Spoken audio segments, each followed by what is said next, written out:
Bismillahirrahmanirrahim. Assalamualaikum warahmatullahi wabarakatuh. Alhamdulillahirabbil alamin. Wassalatu wassalamu ala asyrafil anbiya'i wal mursalin wa ala alihi wa sahbihi ajma'in. Allahumma salli ala sayyidina Muhammad. Allahumma salli ala sayyidina Muhammad. Allahumma salli ala sayyidina Muhammad wa ala ali sayyidina Muhammad wa ba'du. Alhamdulillah. Pertama dan selamanya, mari sama-sama kita panjatkan rasa syukur pada Allah Subhanahu wa taala di tanggal 11 Syawal 1444 Hijrah. Kita dipertemukan bersamaan dengan 2 Mei 2023. Alhamdulillah, pagi ini dibangunkan sekali lagi untuk sama-sama kita mengerjakan ketaatan kepada Allah Subhanahu wa taala, dapat bersama di hadapan Kaji TV menyaksikan Tanyalah Ustaz biar tahu jangan keliru. Apa khabar seluruh keluarga besar Tanyalah Ustaz? Mudah-mudahan semuanya berada dalam keadaan baik-baik belaka dan saling menyatukan di antara satu sama lain, walaupun dalam keadaan apa juga cobaan yang datang dalam kehidupan kita, pastikan kita bersama dengan Allah Subhanahu wa taala. Baik, masih lagi dalam mood Syawal ataupun hari raya kita pada hari ini, yang mana sudah pun 11 hari kita melangkah dalam bulan Syawal, dan pastinya sudah ada satu kenangan indah dalam kehidupan kita untuk tahun 2023 bersamaan dengan Syawal pada tahun ini untuk tahun 1444 Hijrah. Baik, seperti biasa kita akan bawakan perbincangan untuk kita kupas di pagi hari anda, membuka tirai perbincangan dengan mutiara-mutiara ilmu bersama bintang ilmuwan yang bakal kita tampilkan kepada anda pada pagi ini. Dan insya-Allah hari ini berkenaan dengan topik fiqh, iaitu satu tajuk yang dulu mungkin 2 ke 3 tahun lepas pernah kita bincangkan dalam Tanyalah Ustaz, tapi masih lagi ada lagi ruang yang belum lagi kita selidik dan teliti berkenaan dengan fiqh jalan raya. Mungkin ya ada penonton-penonton yang bila mana dia tengok poster yang kita siarkan semalam ataupun pagi ni dia buka Facebook Tanyalah Ustaz TV3, dia tengok, dia kata, ish, ada juga dia kata perbincangan berkenaan dengan fiqh jalan raya. Jadi pun dia terfikir, dia kata sudut mana yang cuba kita tengok, kita bincangkan, dan apakah permasalahan yang cuba kita bawakan kepada penonton-penonton semua sebentar lagi. Baik, untuk buat pertanyaan ataupun untuk berkongsi sesuatu dengan topik perbincangan bersama Tanyalah Ustaz pada pagi ini, boleh pergi ke dua saluran kita seperti biasa. Untuk buat panggilan, boleh pergi ke talian yang kita war-warkan kepada anda, ataupun nak terus tulis soalan anda di ruangan komen di Facebook rasmi kita Tanyalah Ustaz TV3. Di ruangan komen, penonton-penonton boleh tulis soalan ataupun berkongsi sesuatu. Pastikan sesuai dengan topik perbincangan dan pastikan kita menggunakan laras bahasa yang cantik, sesuai dan betul. Dan mungkin ada penonton-penonton yang tak berkesempatan melihat di kaca TV di rumah pada hari ini, boleh melihat di mana anda berada menggunakan peranti anda, dan jangan lupa tekan butang suka dan kongsi untuk sama-sama sebarkan kebaikan. Okey, siapakah bintang ilmuwan yang akan bersama dengan kita pada hari ini? Tak lain dan tak bukan yang biasa dengan kita dan dahulu, satu ketika dahulu juga pernah membawakan topik perbincangan ini, yakni Al-Fadil Ustaz Mustafar Muhammad Suki. Selamat Hari Raya Ustaz. Selamat Hari Raya.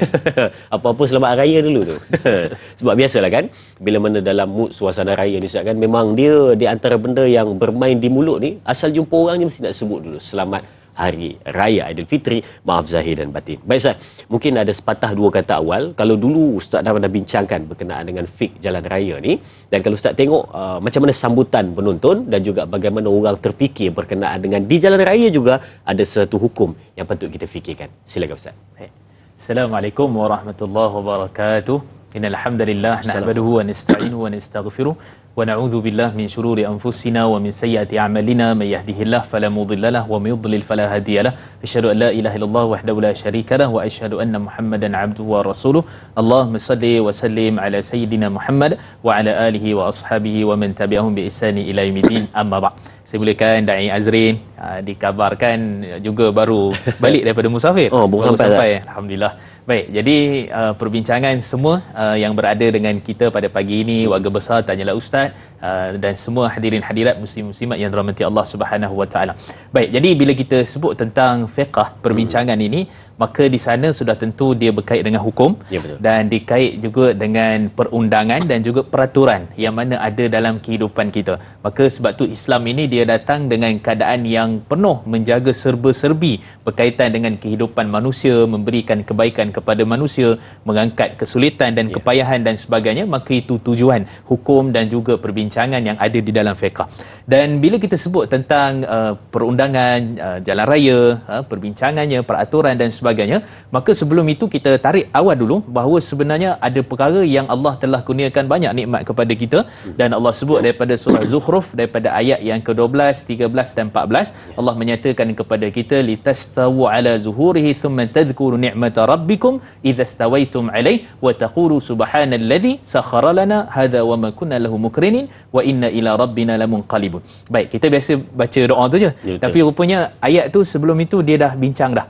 Kan ayat itu menceritakan tentang bahawa apabila kamu berada di atas kenderaan kamu yang mana Allah telah kurniakan nikmat kepada kamu, dan kemudian bila dah berada tu kamu mengingati iaitu apa, nikmat-nikmat yang Allah telah berikan kepada kamu, di antaranya dengan kamu bertakbir kepada Allah Subhanahu wa taala di atasnya, dan kemudian selepas itu kamu katakanlah, ucapkanlah segala puji bagi Allah yang menundukkan kenderaan ini untuk kami.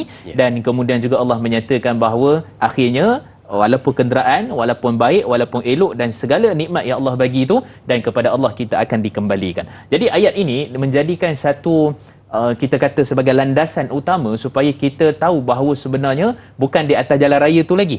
Apa yang kita bawa itu sendiri adalah satu nikmat kurniaan Allah Subhanahu wa taala yang kita kena sedar, baik kecil, baik besar, baik panjang, baik pendek kan.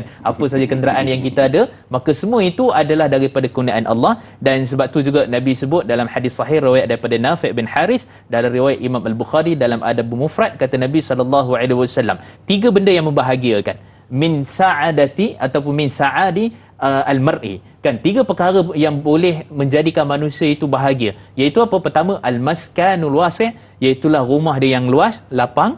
Dan kemudian Nabi SAW sebut wajaru salih, jiran yang saleh, yang baik. Dan yang ketiga, al-markabul hani, dan juga kenderaan yang elok, yang baik untuk ditunggang. Maka kita nampak di sini bahawa ini adalah kurniaan Allah Subhanahu wa taala, dan daripada kurniaan yang Allah bagi pada kita tu, di sana ada hukum hakam, di sana ada tujuan, di sana ada peraturan, di sana ada perundangan yang mana perlu kita ikut, dan termasuk juga adab-adab dan juga etika ketika mana kita berada di atas jalan raya. Dan sudah tentu itu perkara yang insya-Allah kita akan perluaskan, kita akan bincangkan pada pagi ini insya-Allah. Insya-Allah. Saya rasa saya dan penonton-penonton di rumah rasa benda yang sama, rasa macam berada dalam kelas undang-undang memandu. Ya.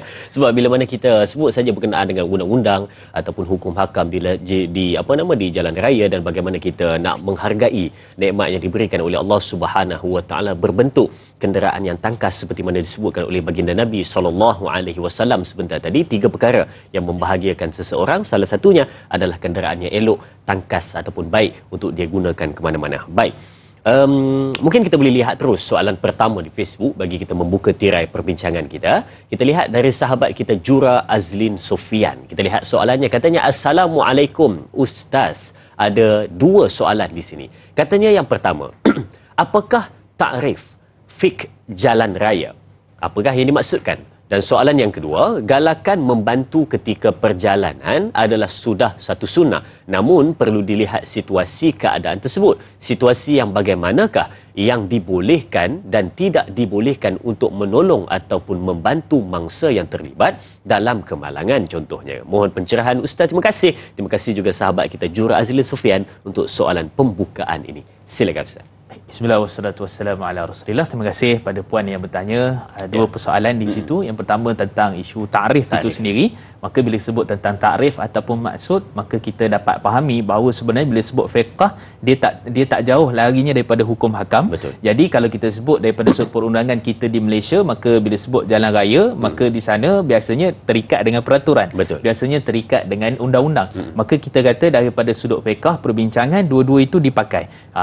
Kan sebab itu kalau kita perhati, kita nampak bahawa sebenarnya ada kalanya perkara yang telah diperundangkan fiqh, diperundangkan, maka dia jadi hukum, dan jadi hukum tu kalau kita langgar dia kena tindakan. Sama juga macam fatwa, bila fatwa itu telah digezetkan, contohnya kalau fatwa ajaran tertentu, tapi ada orang buat juga ajaran tu, maka kalau dia buat, maka dia akan kena tindakan. Jadi minta maaf saya mencelah, adakah dia termasuk dalam adat muhakamah Ustaz? adat yang dijadikan hukum? Boleh kita kata sebagai al-adatu muhakkamah, adat yang telah dijadikan hukum.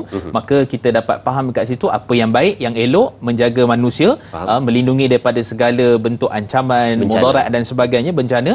Maka semua itu termasuk daripada fiqh itu sendiri. Maka kalau kita jelaskan dengan lebih umum lagi, maksudnya apa saja bila mana kita start kereta, kan, kita mulakan perjalanan kita, motor kita lalu kat jalan raya, terus ada hukum hakam, ada adab dia. Kalau contohnya kita kata sampai tahap tu, kalau kita terlanggar orang, tersilap, terapa dan sebagainya, itu juga ada hukum yang berkait. Maka kita dapat faham bahawa fiqh itu adalah hukum hakam yang terkait apa saja yang melibatkan urusan, terutama yang kita bincangkan adalah berkait dengan jalan raya itu sendiri. Baik, itu secara ringkas kita mudah faham. Yang kedua, kita dapat faham ialah daripada sudut bantuan ni.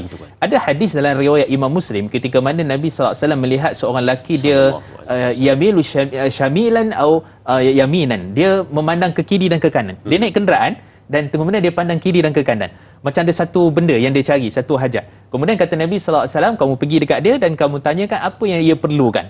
Jadi maksudnya kat situ, kat jalanan pun itu tidaklah di tengah highway kan, tapi maksudnya perjalanan di tempat yang biasa, tapi dia mencari sesuatu, maka Nabi suruh kita pergi bantu, pergi tolong. Jadi dalam konteks seperti itu, kita kata memang asalnya kalau apa, contohnya pancit ke apa ke, dan kan aksiden dan sebagainya, yang setakat kita boleh tolong, kita tolong. Tetapi ada benda yang kadang-kadang kita tak boleh nak bantu. Contoh kalau dia dah jatuh, kita tak boleh nak sendiri-sendiri pandai-pandai angkat macam tu kan, ataupun contohnya dalam keadaan tertentu dan sebagainya, ataupun dalam keadaan yang terlalu bahaya, kereta lalu lalang dan sebagainya, maka kita bagi bantuan itu bukan bantuan tolong dia, bantu jalan tu sendiri supaya clear, supaya jelas, supaya orang tak langgar dan sebagainya. Jadi kita kata bantuan-bantuan itu sangat digalakkan dalam Islam, terutama berkait dengan isu-isu yang kita berada di atas jalan raya, sama ada daripada sudut bantuan, daripada sudut apa-apa saja, maksudnya daripada sudut hukumnya itu sendiri, ataupun daripada sudut peraturan, daripada sudut kawalan dan sebagainya, maka itu juga antara perkara yang sangat perlu kepada bantuan. Tetapi kita kena ingat,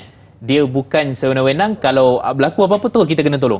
Kena tengok pada keadaan, tengok pada situasi, dibimbangi pula ancaman pula nyawa ataupun apa-apa yang berlaku pula kepada kita. Itu kita bimbang. Wallahualam. Baik, itu dia kan. Betul juga bila mana kita nak menolong, biasanya memang hari ni kita jadi rasa macam ada sedikit takut sebab ialah kita tak kenal dan kita tak tahu siapa yang bakal kita bantu. Jadi kita berhati-hati kerana menjaga keselamatan diri kita juga. Baik, sedang menonton, ayo kita berehat seketika, kembali selepas ini bersama Tanyalah Ustaz, biar tahu jangan keliru.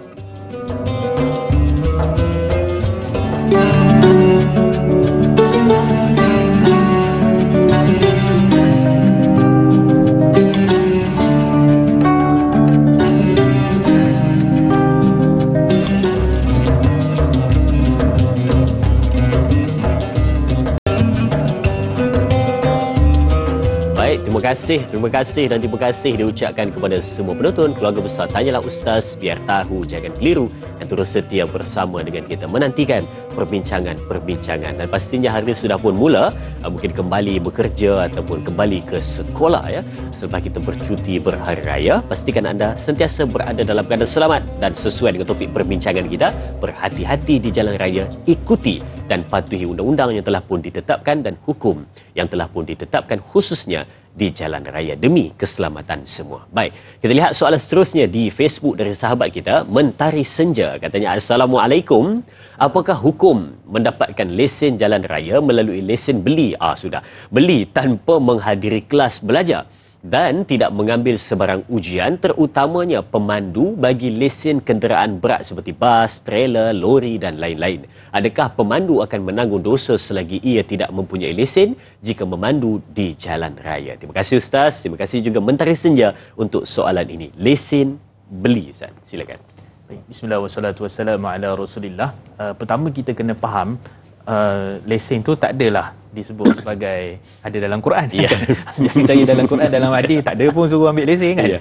Tapi kita nak kata bahawa sebenarnya di sana ada prinsip umum yang Allah sebut dalam Al-Quran, dalam surah An-Nisa ayat yang ke-59, Allah menyatakan ya ayyuhallazina amanu atii'ullah wa atii'ur rasul wa uli amri minkum. Betul. Ya, itulah Allah menyatakan bahawa wahai orang beriman, taat pada Allah, taat pada Rasul dan juga wa uli amri minkum, iaitu uli amri, pemerintah di kalangan kamu, dan yang pemerintah buat tu bukan untuk susahkan kita. Betul. Pemerintah buat tu untuk kita ada berapa belas jam belajar, kemudian kita ada test dengan JPJ dan sebagainya dan seterusnya, maka semua itu adalah untuk menguji kita ni mahir ke tak mahir. Macam kita kata dalam isu berkait dengan tauliah pensijilan berkait dengan agama. So seorang ni nak mengajar. Jadi bila nak mengajar, dia kena pergi interview, dia kena tengok dan sebagainya, supaya dia itu ada satu kita kata kemahiran yang sepatutnya ada pada orang nak menyampaikan ilmu. Jadi kita kata sama je. Jadi bila ditetapkan oleh pemerintah bahawa Allah telah sebutkan di dalam Quran tadi, itulah berkait dengan pemerintah di sini ialah yang menjalankan perintah yang berkait dengan dia. Jadi kalau kita tengok kat sini yang mengeluarkan lesen siapa dan sebagainya, yang apa belajar dan sebagainya, itu semua benda yang perlu kita penuhi. Dan hari ini kalau kita tengok ada sebenarnya tempat-tempat yang murah untuk buat lesen tu, jadi kita boleh survey, tapi dia tetap kena belajar juga. Betul. Tetap kena belajar kan. Dulu ujian komputer dan sebagainya kan. Jadi semua tu adalah perkara-perkara yang kita kena lalui untuk kita mendapatkan perkara itu. Sebab apa? Kerana ia adalah satu perintah daripada umum perintah Allah Subhanahu Wa Taala yang mana telah ditetapkan oleh perintah, kita kena ikut. Kalau kita langgar, kita kena saman, wajar. Kerana apa? Kita melanggar satu perintah yang mana telah pun ditetapkan untuk kemahiran, untuk kemaslahatan, kebaikan bersama. Jadi kita kata, kalau tanya saya daripada sudut hukumnya, maka tidak dibenarkan untuk bayar saja kemudian terus dapat lesen kan, dipanggil ada istilah lesen berkelompok dan sebagainya. Yang tu ambil ramai-ramai tak apa, itu memang pergi belajar, pergi apa. Yang ni memang bayar, kemudian awak dah boleh bawa kereta apa semua kan. Jadi boleh terus dapat lesen je. Tak boleh. Kita kata kerana ia adalah satu perkara yang melanggar undang-undang yang ada di Malaysia. Jadi saya sarankan janganlah kita ikut tempat-tempat yang itu memang bayar tu murah kan, 50, 100 pun dah boleh bayar kan. Jadi itu semua adalah termasuk dalam unsur penipuan dan termasuk daripada unsur-unsur yang tidak dibenarkan dalam agama kita dan melanggar pula arahan yang telah ditetapkan oleh pihak berkuasa dan pemerintah yang sah di dalam negara kita. Wallahu a'lam. Dasar, adakah soalan ini juga dia boleh terkait dengan kata orang darurat daripada sudut nyawa, menjaga nyawa? Mungkin boleh kalau termasuk? kita kata dari sudut darurat juga dekat sini, sebenarnya satu orang bila dia bawa kereta tak ada masalah, dia boleh bawa. Cuma bila berlaku sesuatu. Jadi kalau kita kata kat situ termasuk juga dalam maqasidul syariah dipanggil sebagai hifzul nafs, iaitulah menjaga diri daripada sekian-sekian, sebab nanti tak boleh claim, tak boleh apa, tak boleh itu dan banyak isu-isu yang lain yang akan timbul. Kan sebenarnya bila tengok lesen yang palsu. Kemudian bila nak claim tengok insurans semua tak jelas pula dan sebagainya. Takafur dan seterusnya. Jadi itu semua akan melibatkan juga urusan berkait dengan nyawa. Kalau dia seorang-seorang tak apa, takut terkait dengan orang lain. Betul. Langgar orang dan sebagainya. Betul. Baik, sebab itu ya kena dapatkan lesen yang betul dan juga sah untuk diperakui supaya dapat kita bawa kereta dengan keadaan betul, selamat dan juga tidak membahayakan diri sendiri dan juga orang lain. Baik, kita ada pemanggil di talian. Assalamualaikum. Waalaikumsalam warahmatullahi wabarakatuh. Dai Azrin Mat Isa dan juga Ustaz Mustafa Muhammad Suki. Saya Omar Abdul Majid dari Felda Cini Timur 3, Pekan Pahang. Assalamualaikum Ustaz dan Dai. Waalaikumsalam warahmatullahi wabarakatuh. Ya, Tuan Omar silakan. Ya, selamat Hari Raya, maaf Zahir dan Batin. Selamat Hari Raya kepada Ustaz dan Dai. Ya, berilaanlah kita lah. Berilaan. Kadang-kadang kita tersalah surah dan sebagainya lah. Jadi soalan saya begini Ustaz. Sikap kita Ustaz, kadang-kadang sikap saya pun ya juga. Sikap kita di rumah lain, tapi di jalan raya lain lah Ustaz. Kadang-kadang kalau ada lah orang potong tu kereta tu pula lagi kecil sisinya enjin pada kita cukup tercabar lah Ustaz. Ini yang jadi masalah ni kadang-kadang.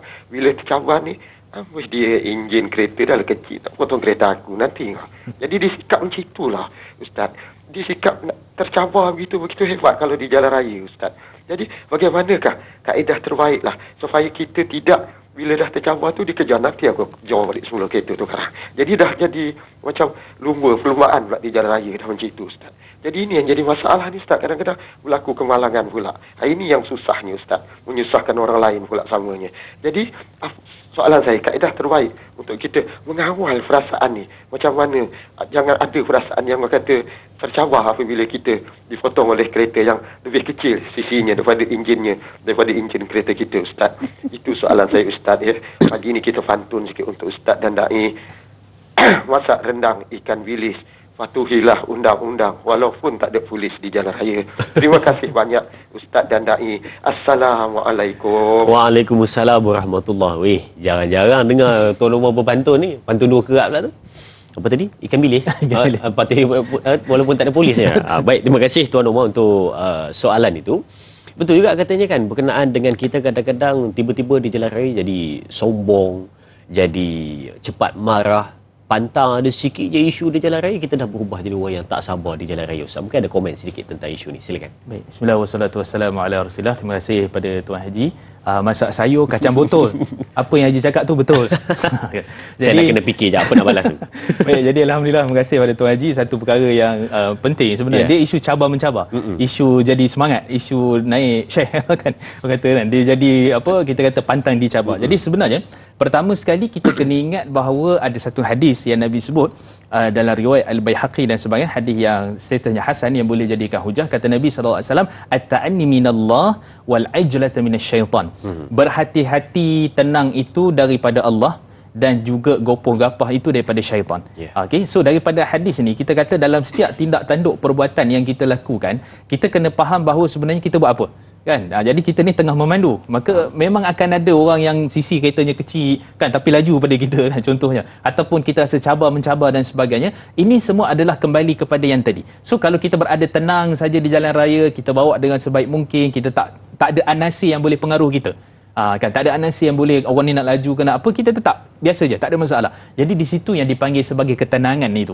Jadi ketenangan ini kita dapat daripada mana? Bukan waktu memandu, waktu kita, diri kita tu sendiri. Kan, diri kita sendiri. Maksudnya dalam keadaan apa pun kita sentiasa tenang, dalam keadaan apa pun kita sentiasa rasa macam apa, dalam keadaan tak perlu tergopoh apa. Maka start daripada situ sendiri kita dapat tahu bahawa sebenarnya dia datang daripada mana. Jadi kalau gopoh gapah, nak cepat, nak apa dan sebagainya, maka ia adalah daripada syaitan yang kita perlu jauhi. Itu yang pertama.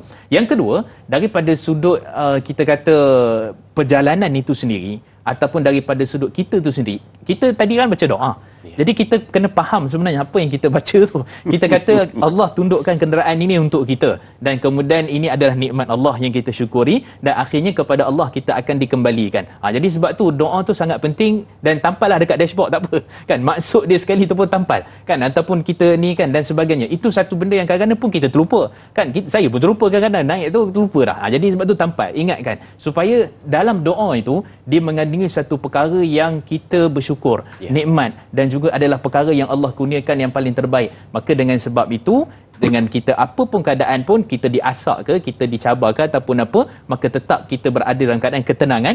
Kita merasakan bahawa itu adalah satu nikmat yang Allah bagi dan bawa elok-elok, dan itu satu perkara yang sangat Allah Subhanahu Wa Taala kurniakan kebaikan kepada kita. Itu yang kedua. Yang ketiga, sebenarnya perasaan cabar mencabar dan sebagainya ini juga adalah satu perkara yang bukan sikap yang baik di jalan raya.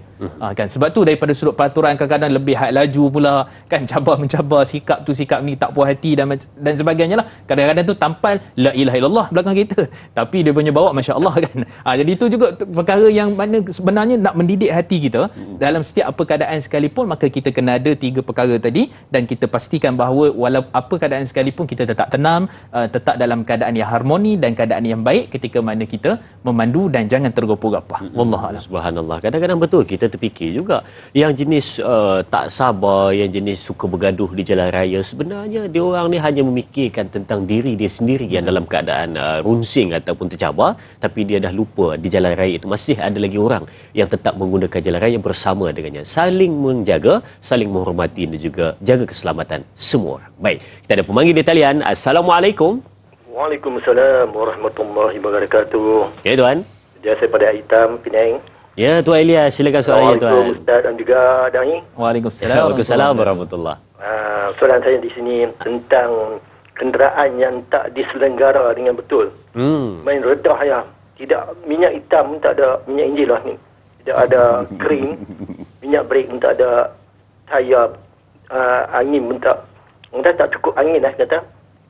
Tapi bagaimana sikap kita juga tidak ambil berat tentang apa penyelenggaraan ni. Dia boleh mengakibatkan kemalangan jika tidak sempurna seperti tayar yang tidak ada angin tu. Hingga boleh mengakibatkan kemalangan. Dan soalan keduanya mengenai dengan pemandu itu sendiri yang orang kata cuai melihat handphone semasa memandu dalam keadaan dipengaruhi dadah dan juga minuman keras hingga melibatkan pengguna jalan raya lain juga turut terlibat hingga hilang nyawa di dalam raya. Jadi adakah kesilapan daripada orang yang cuai itu boleh diambil tindakan. Memanglah di mahkamah boleh ambil tindakan, tetapi dah orang lain dah cacat anggota yang tak bersalah ni, cacat anggota. Bagaimana dengan adakah boleh kita meminta orang apa supaya dia menyara atau keluarga yang jadi yatim piatu ni? Minta pencerahan daripada Ustaz tu. Assalamualaikum warahmatullahi wabarakatuh. Waalaikumsalam warahmatullahi. Terima kasih Tuan Ilyas dari Aitam Pulau Pinang untuk dua soalan ini. Yang pertama berkenaan dengan selenggara kereta dan yang kedua tentang kecuaian di jalan raya. Saya suka yang pertama tu berkenaan dengan selenggara tu. Sebab kalau Tuan Ilyas di Pulau Pinang mungkin dia sebut macam ni. Dia pakai kereta selagi boleh tak? Selagi boleh. Saya boleh jalan ada bunyi kira dia. Tapi dia tak tengok dia punya servis dan juga penyelenggaraan tu. Silakan Ustaz. Baik, bismillah wassalatu wassalamu ala rasulillah. Okey, itu merupakan satu benda yang kalau kita tengok pihak berkuasa kan, siapa-siapa saja yang mana bila mana kita nak travel ataupun nak bermusafir ataupun nak memandu kenderaan dan sebagainya, terutama jarak yang jauh, musim perayaan dan sebagainya. Lepas ni raya haji pula, lepas tu ada pula lagi sini kan. Ni pun masih duduk mood berhari raya dan sebagainya. Jadi kita kata secara umumnya dia memang satu perkara yang perlu sangat-sangat diperhatikan. Kerana daripada sudut penyelenggaraan kenderaan dan sebagainya, memang sebenarnya kita boleh buat safe. Kita sendiri boleh check sebenarnya. Kan daripada sudut minyak, kalau tengok minyak, gearbox macam mana kan, tengok ni sekian. Dia ada maksimum.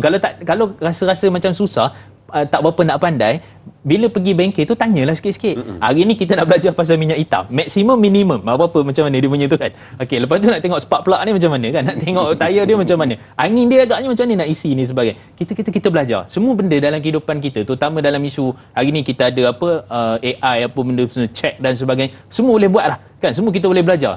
Itu pun boleh tanya macam mana nak check tayar kereta, dia bagi tahu kan. Contoh tanya kan, check dan sebagainya. Jadi kita nak kata ini satu perkara yang orang yang tak boleh terlepas pandang. Betul. Sebab dia adalah akan melibatkan, contohnya kalau kita kata contoh di antara dia punya ni bergoyang ke apa dan sebagainya, maka itu juga kita kata sebagai, kalau saya boleh kata istilah mudahnya, wajiblah untuk kita lihat, untuk kita perhati sebelum kita memulakan perjalanan. Airnya cukup tak cukup, baterinya dan sebagainya dan seterusnya, semua itu perkara yang basic. Kita tak boleh check buka enjin, itu memang tak pandai lah kan. Tapi basic dah, secara umumnya memang kita kena check, kita kena tengok. Dan betul seperti mana disebutkan oleh Tuan Ilyas tadi, dia boleh mengurangkan kadar kemalangan jalan raya. Disebab apa? Brek tak berfungsi, minyak hitam dah kering, tiba-tiba jam dan macam-macam lagi, maka dia boleh mengurangkan banyak perkara daripada awal lagi. Kan itu termasuk daripada benda yang sepatutnya secara berkala kita kena buat. Walaupun belum sampai waktu dia lagi, katalah contoh 10,000 kilometer. Yang tu memang kita kena bawa servis. Tapi situ kita kena tengok, mungkin 5, mungkin 6 ke, kita dah check dah. Takut ada kebocoran dan sebagainya. Maka itu kita kata sangat penting untuk kita sendiri belajar-belajar lah. Terutama orang perempuan. Dia duk harap suami dia juga kadang-kadang terbalik pula kan. Jadi jangan. Maksudnya kita sendiri ada sikit ilmu tentang bagaimana nak check ataupun kita nak tengok tentang isu-isu yang seperti itu. Itu yang pertama. Yang kedua, daripada sudut kecuaian dan sebagainya, memang Allah Subhanahu Wa Taala sebut pada kita dalam surah Al-Baqarah ayat 95, Allah nyatakan kepada kita, wala tulqu biaidikum ila tahlukah. Allah menyatakan jangan campakkan diri kamu ke lembah kebinasaan. Walaupun asal ayat ni dia cerita tentang orang tak infak. Orang tak infak di jalan Allah ni, dia membinasakan diri dia, dia bakhil. Dia boleh membinasakan diri dia sebab apa? Dia bakhil, kedekut kan, tak hidup masih dan seterusnya. Tapi ayat ni juga kata Imam Qurtubi dan kata Imam Tabari, dia umum kepada semua benda yang membawa kepada mudarat, kerosakan, rosaknya sistem kehidupan manusia, kita kata apa-apa saja mudarat, maka itu juga termasuk daripada ayat ni. Kan, dan kemudian Nabi sallallahu alaihi wasallam sebut pada kita, annaha Rasulullah sallallahu alaihi wasallam naha anid darar wala dirar. Nabi melarang kita daripada mudarat dan memudaratkan benda lain, dan juga disebut tentang dar'un mafasid muqaddam ala jalbil masalih. Kita menolak keburukan, kerosakan itu lebih utama daripada mendatangkan kebaikan. Kita nak datangkan kebaikan betul, tapi kita mencegah daripada perkara yang buruk tu berlaku, itu adalah lebih diutamakan daripada apa yang sepatutnya. Jadi kita nampak dekat sini bahawa persoalan akhir tadi boleh tak untuk minta, dia sebenarnya isu ni bila dah berlaku dia libatkan mahkamah, dia libatkan isu saman menyaman, dia libatkan pelbagai isu, dan akhirnya kita kata segala tuntutan yang dibuat dan memang benar kes itu berlaku, dan atas kecuaian sendiri daripada pemandu yang tadilah yang tergesa-gesa dan sebagainya, maka kita kata sangat wajarlah untuk ia dikenakan sebagai apa-apa tindakan bayaran dan tertentu kerana dia telah melanggar apa yang sepatutnya. Dia melibatkan urusan dengan orang, melibatkan juga urusan daripada sudut hukum. Itu juga antara perkara yang kita perlu perhatikan. Wallahu a'lam. Subhanallah, ini kita dapat lihat betapa indahnya Islam melihat daripada setiap sudut dalam kehidupan, termasuk juga perkara yang mungkin kita kata tak ada kena-mengena pun dengan Islam dia kata, tapi sebenarnya ada berkenaan dengan sudut menjaga hak sesama manusia, menjaga keselamatan, dan juga yang paling penting sekali adalah mematuhi undang-undang yang telah pun ditetapkan oleh pemerintah kita. Baik, seterusnya kita ada pemanggil di talian. Assalamualaikum. Waalaikumsalam, Da'i dan Ustaz. Ya tuan, siapa di sana? Ya, saya Ismail Ali dari Kuantan. Dari Kuantan. Ya, silakan soalannya tuan. Okey, saya tak mengata semua, segelintir, tapi bagi saya guru yang bagi lesen, mengajar lesen saya itu amat baik. Zaman saya umur 19 tahun saya ambil lesen di kampung raja Sepadan Besuk, Terengganu Kelantan. Tapi saya nak beritahu Ustaz yang soalan saya pagi ini adalah macam ni ceritanya. Orang pepatah kata melentur buluh daripada lebung, kan? Tetapi segelintir saya tengok pengusaha lesen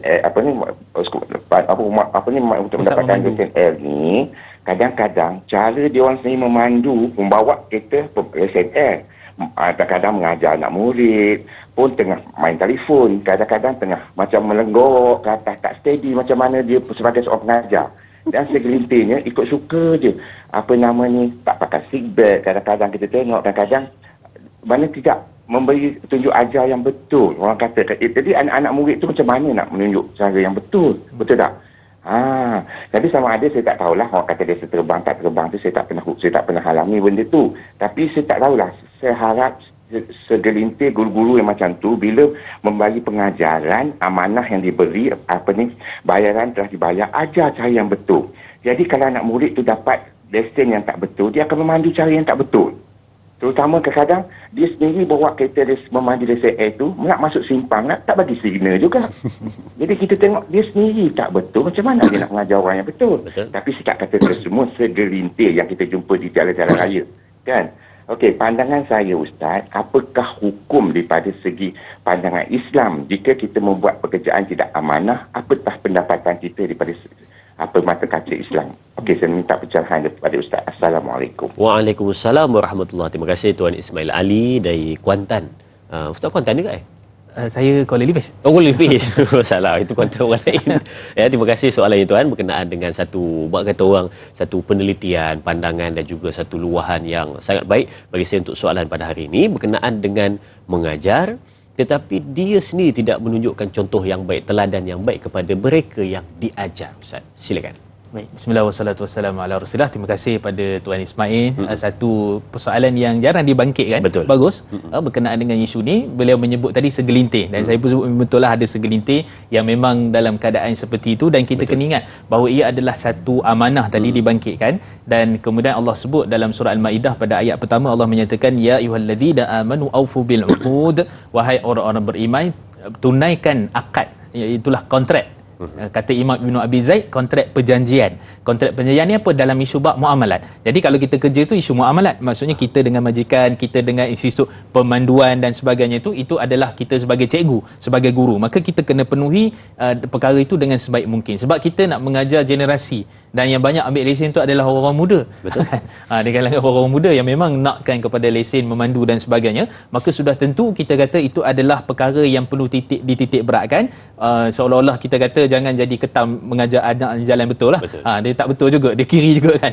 Jadi kita kata dalam keadaan seperti itu, kita sebagai satu orang guru amanah, dia guru ni macam-macam. Ada guru kat sekolah, ada guru kat universiti, ada guru kat institut memandu, kita pun panggil dia cikgu kan. Jadi semua itu termasuk daripada benda yang kita sangat perlu kepada titik beratkan benda tu dan kemudian kita sendiri kena betul lah. Betul kadang-kadang tu mungkin takut terlupa ke apa, is okay. Tapi kebanyakannya takkanlah terlupa semua kan. Dan masuk sempangnya terlupa bagi segera. Masuk ni pun terlupa dan sebagainya. Kita kata itu bukan satu perkara yang baik, yang elok dan kita kena titik beratkan dengan sikap. Dia sebut dia sikap.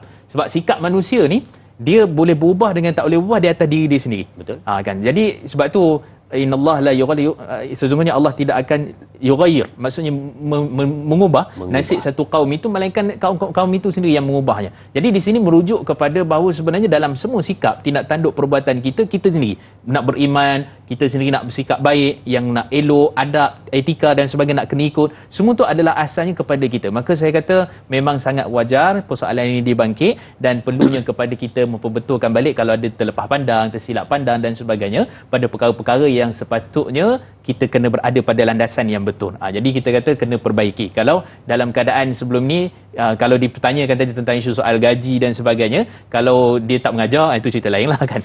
Kan patutnya dia ikut jam, dia tak mengajar. Itu persoalan yang besar amanah dia. Faham? Tapi kalau isu tak bagi signal apa semua tadi, dia taklah melibat direct kepada isu pendapatan gaji ataupun apa. Sebab dia masuk sempang tak bagi signal. Dia tak ajar yang sepatutnya kan, ataupun dia terlepas pandang. Yang itu dia satu isu yang lain, tetapi kita kata dia boleh bagi juga kesan.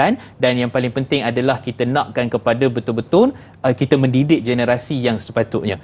Itu dia punya perkara yang sangat penting. Allah alam. Saya bila mana soalan tadi tu berkenaan dengan amanah dan tanggungjawab, saya teringat lagu Guru Malaysia kan, yang menjadi lagu rasmi kan, dia sebut dalam baik lirik dia ada sebut amanah yang diberi, amanah yang diberi kami tak persiakan. Betul. Apa yang kami janji tunai tetap kami tunaikan. Kan saya terus terfikir lirik tu dia, amanah yang diberi kan. Baik, kita seterusnya ada pemanggil di talian. Ustaz, Assalamualaikum. Waalaikumsalam warahmatullahi wabarakatuh. Apa khabar Ustaz Dai dan Ustaz? Selamat Hari Raya. Khabar baik, alhamdulillah. Selamat Hari Raya juga tuan. Apa di sana tuan? Bagi saya peluang pagi ini, dan juga selamat pagi pada kru-kru semua kan. Ustaz, soalan apa ni, tajuk pagi ni memang fik jalan raya ni memanglah berpatutan sekarang ni kan. Jadi secara umum dia saya cakap kenderaan memang melebihi daripada jalan raya sekarang ni. Jalan raya walaupun buat yang baru apapun macam mana pun penuh juga. Saya tengok pun kenderaan memang melebihi. Tapi isunya sekarang ni ialah dari segi sikap pemandu ni. Jadi tambah pula sekarang ni, saya bagi contoh lah, kerajaan bagi apa? Bagi diskaun sampai RM50 satu kesalahan.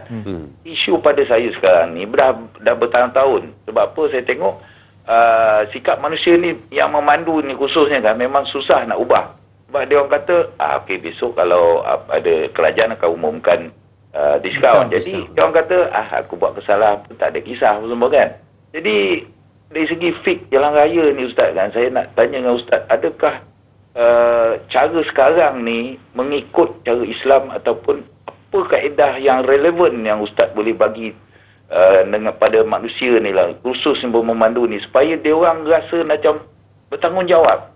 Kalau aku buat macam ni kan mesti saman. Saya bagi contoh lah Ustaz kan, saya kalau lagi suka, kalau siapa yang kena saman tu, sebelum kau kena saman digantung dia punya apa ni, lesen jangan memandu kan. Saya jadi satu contoh lah kan. Jadi apa yang Ustaz boleh bagi tahulah ataupun boleh bagi nasihat lah pada ni.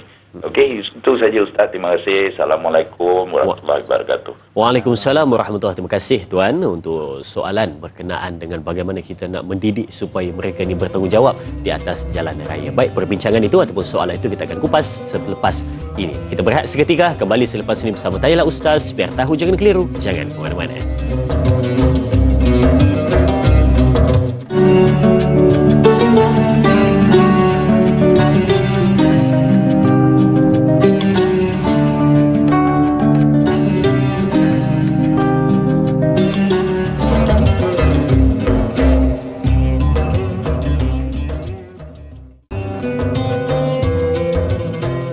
Alhamdulillah kembali bertemu untuk kita teruskan perbincangan kita.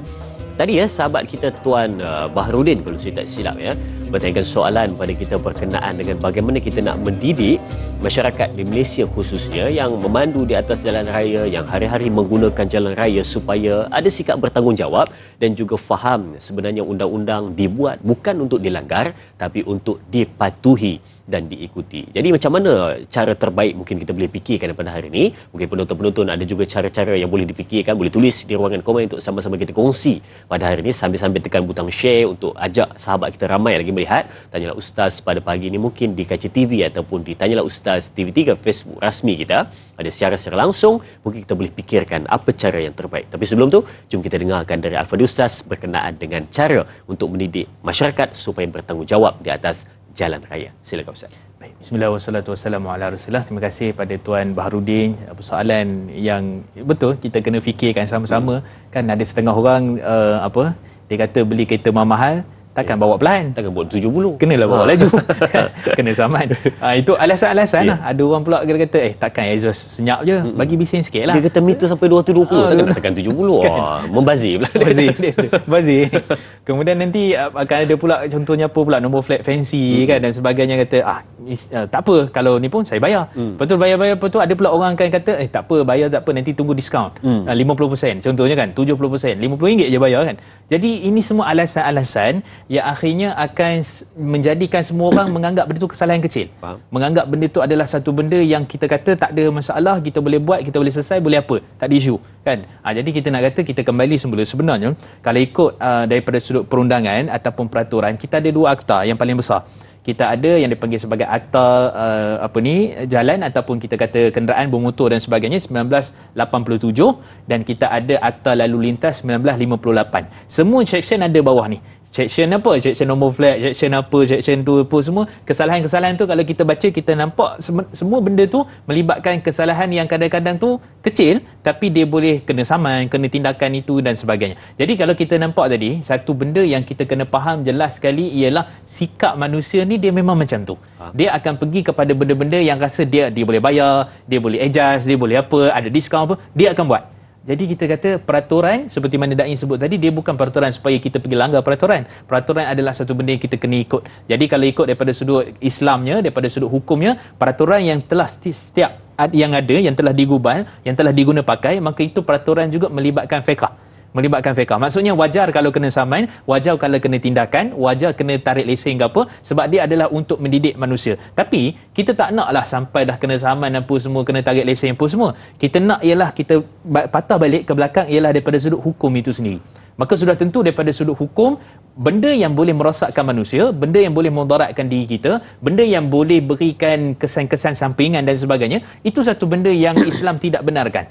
Ataupun kita kata Islam tidak memberikan ia satu benda yang boleh kita terlepas pandang sepatutnya. Bab berkait dengan apa? Bab berkait dengan nyawa, bab berkait dengan harta, bab berkait dengan masuk sempang tak bagi signal, ataupun masuk signal tak bagi sempang kan. Jadi ini juga antara perkara yang kita perlu rahsia. Ya, betul. Bagi rahsia kan, supaya orang tak tahu dia nak masuk mana kan. Tak boleh kan, surprise kan. Tak boleh kerana ia adalah melibatkan isu orang tengah laju ke apa dan sebagainya kat belakang. Jadi semua benda ni tolong menolong, bantu membantu dan sebagainya, Nabi SAW ajar pada kita. Sebab tu dalam hadis yang diriwayatkan daripada Imam Muslim, kata Nabi SAW, iyyakum wa julus fit turq. Kamu berhati-hati ketika mana kamu duduk ataupun elakkan daripada duduk di jalan-jalanan. Sahabat tanya, ya Rasulullah, kami ni tak ada buat benda lain. Natahaddath, kami duduk, kami sembang tepi jalan. Kata Nabi SAW, kalau begitulah kepekerjaan kamu, boleh. Tapi ada beberapa syarat Nabi sebut. Yang pertama sekali, ghaddu basar, tundukkan pandangan kamu. Yang kedua, kamu kaful azar, kamu buang benda-benda yang boleh menghalang daripada jalanan. Dan kemudian yang ketiga, kata Nabi SAW, amar ma'ruf nahi munkar. Kamu ada amar ma'ruf nahi munkar kat jalan raya. Maksudnya kat sini, kalau kita nampak ada orang yang menghalang lalu lintas, main potong, ikut lain kiri dan sebagainya, kecemasan dan seterusnya, kita ada aduan. Kita boleh emailkan aduan itu, aduan jpj.com apa semua, tangkap gambar terang-terang jelas, hantar kat dia, kesalahan dekat mana apa semua, nanti akan ada tindakan. Tak lama nanti kat depan tu kenalah.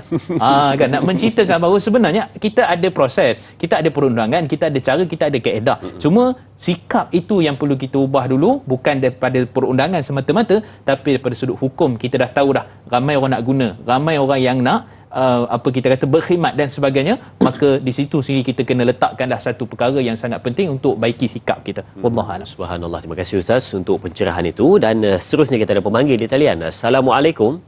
Waalaikumsalam warahmatullahi wabarakatuh. Dan Azrin dan Ustaz, saya Ismail. Ya tuan. Saya pagi yang tanya. apa hukum berlumba atau merempit dan menjadikan jalan raya itu sebagai lintas lumba tanpa menghiraukan keselamatan diri sendiri dan juga kenderaan orang lain. Jadi soalan saya, jika mati, adakah dosanya seperti membunuh diri? Itu soalan saya pagi ini. Terima kasih. Assalamualaikum warahmatullahi wabarakatuh. Subhanallah, terima kasih. Waalaikumsalam warahmatullahi wabarakatuh. Terima kasih Tuan Ismail, Mat Isa untuk soalan ini. Berlumba di jalan raya, mati, adakah hukumnya seperti membunuh diri? Ustaz, silakan. Baik, bismillahirrahmanirrahim. Terima kasih pada Tuan Haji Ismail. Secara umumnya kita kata pada peraturan yang kita sebut tadi 1987 dan juga 1958, kita akan dapat salah satu ialah memandu secara meluru, memandu secara berlumba dan sebagainya lah, termasuk daripada section satu kesalahan yang mana dia sebagai salah satu peraturan yang sepatutnya sewajarnya memang dikenakan bagi orang yang degil seperti itu. Jadi kalau kita kata sama ada merempit ke, sama ada apa dan sebagainya, maka semua ini adalah antara benda yang tidak sepatutnya berlaku kepada orang beriman, orang Islam, orang mukmin, orang yang baik. Saya mencelah sikit Ustaz. Ya, silakan. Cita-cita nak jadi JPJ ke? Tidak juga. Saya tengok Ustaz hafal segala section akhtar tu, saya macam wow. Silakan Ustaz. Itu menunjukkan kita peka. Peka lah, peka. Kepada section yang ada tu, ni kalau buat salah ni aku kena je lagi kan. Kalau buat ni kena kan exhaust tukar apa semua. Jadi kita kata itu antara benda yang perlu kita perhatikan, bukan sekadar pada sudut hukum tapi peraturan kan. Supaya dia menjaga kita sebenarnya. Betul. Menjaga kita. Kalau tengok kan kita bawa ni, section 119 kena aku ni kalau bawa laju lebih. Contohnya gitulah kan. Jadi kita tahu di mana kedudukan kita dan apa yang kita perlu lakukan. Okey. Jadi persoalan tadi, kalau kita katakan daripada sudut berlumba apa semua dan sebagainya, ini satu perkara yang kita kata mengundang kepada padah lah. Sebab tu saya ingat dulu ada satu iklan lama dulu kan, yang dia kata pembonceng tu kod 6 kan. Tak dapat diselamatkan kan. Dia tak tahu yang kita sayang pada dia. Tu kan. Itu lama tak lama. Iklan tu bagi kesan tu pada kita kan. Kita tahu masuk bila tu teringat iklan tu kan. Jadi nak menunjukkan bahawa ia adalah satu proses mendidik sikap manusia, dan kita kata berlumba apa semua memang satu perkara yang tidak dibenarkan. Dan adakah dikategorikan sebagai bunuh? Dia tak bunuh diri, tetapi dia membawa kepada seakan membunuh diri. Faham?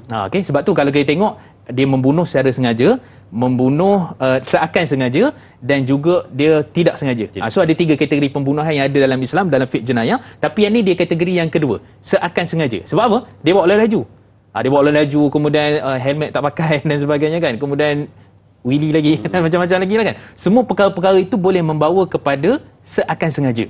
Dan adakah dikira sebagai membunuh? Itu di sisi Allah Subhanahu Wa Taala. Tapi perbuatan itu kerana mengancam nyawa, mendedahkan diri kepada kebahayaan dan sebagainya, dia boleh pergi ke arah seakan-akan membunuh seakan sengaja. Jadi kita sangat perlu kepada hukum, sangat perlu kepada peraturan, dan mudah-mudahan dengan sebab tu dia boleh didik hati manusia. Dan saya tengok alhamdulillah dalam musim perayaan kita kali ini ada juga kemalangan dan sebagainya, tapi tidak seperti tahun-tahun sebelumnya.